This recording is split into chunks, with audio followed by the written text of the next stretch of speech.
Hi, my name is Dan. I represent a group of concerned citizens.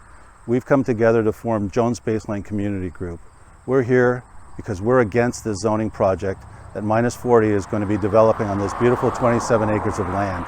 So the reason that we've formed is to stop this 27 acre of prime agricultural land to be turned into a manufacturing facility. At this very moment, there is a proposal in place before the Guelph-Eramosa Township Council for refrigerating manufacturing facilities that is 4 stories high and the size of 4 COSTCOs to be placed in this area.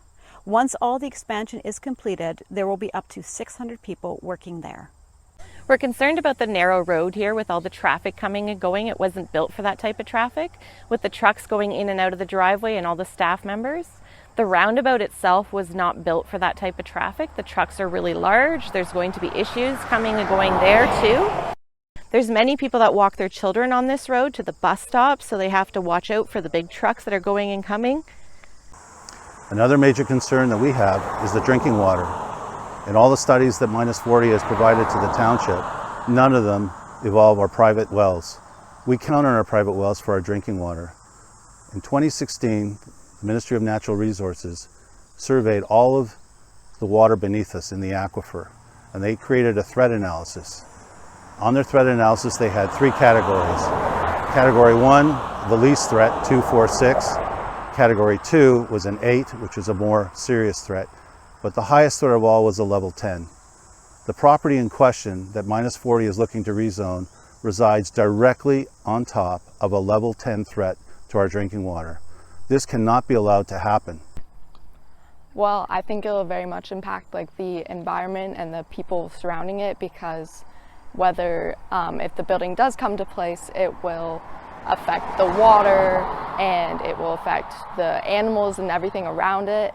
And say in sometime in the future, if the building's built, the water could get contaminated by these chemicals that they're putting into these fridges and freezers. And if our water's contaminated, we won't have clean water anymore. And we can't just, in the morning, we can't just turn on the tap and brush our teeth. We're gonna actually have to figure something out, and we're gonna have to clean this water. We would like you to think about what will happen when Minus 40 builds on this beautiful land, prime agriculture, and we have trucks coming in, chemicals, all sorts of types of cleaners. What happens if one of those have a leak? What happens if one of their trucks, their transport trucks, up to 40 a day, has a gas spill? You may think it's just a spill, but it's not. It's going to seep into the land and contaminate the aquifer and all of the water of all of our homes beside us. But it's not only about us. It's not only about it's in our backyard. You may not know it, but it's in your backyard as well. Guelph and Rockwood pull from this aquifer for your water, so that we are all in this together. In 2000, the town of Walkerton had their water supply contaminated. Many people got sick. Some suffered long-term health effects, and 7 of the citizens of Walkerton have died. It is considered one of the worst public health disasters involving water in Canadian history. We also recognize that there are several Walkertons happening on First Nation communities even today. But the Walkerton disaster gave rise to the Clean Water Act. The purpose of this act is to protect clean water sources here in Ontario.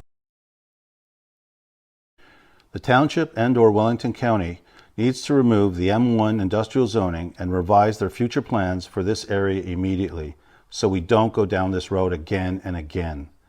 The threat level stands at 10.